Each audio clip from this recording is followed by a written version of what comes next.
18 জুলাই সন্ধ্যা 7:25 কামরাঙ্গীরচরের মাদারীনগর এলাকায় রক্সি গলির 10তলা অ্যাডভান্স টাওয়ারে ঢুকছে 5 জন ডাকাত, নিচে পাহারায় আরও 3 জন।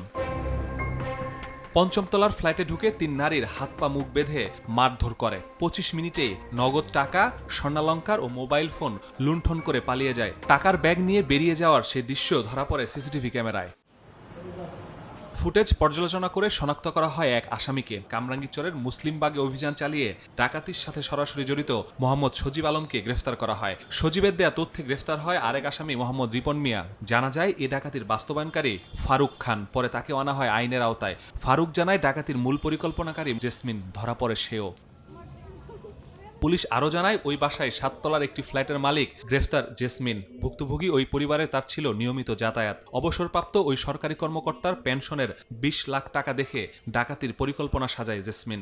জেসমিন ওরফে ইয়াসমিন ওই বাসায় বসবাস করত।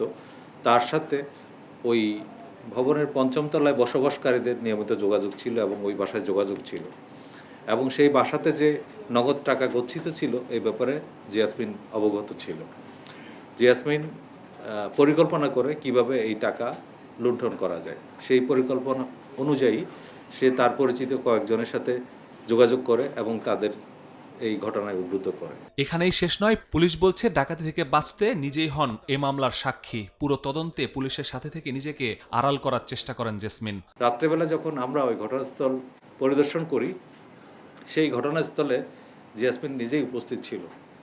এখানে আরেকটা মজার তথ্য হচ্ছে, এই ঘটনা পরবর্তী যখন মামলা রুজু হয়, শুরু থেকে শেষ পর্যন্ত জেসমিন তাদের সাথে ছিল এবং এই মামলায় নিজেকে একজন সাক্ষী হিসেবে সে রেখেছে। এই ঘটনায় এখনো অধরা আরও 4 ডাকাত। তাদের গ্রেফতারের মাধ্যমে লুণ্ঠিত বাকি টাকা উদ্ধারে অভিযানে পুলিশ। সংগঠিত হওয়ার পরপরই মাসুদুর রহমান, সময় সংবাদ, ঢাকা।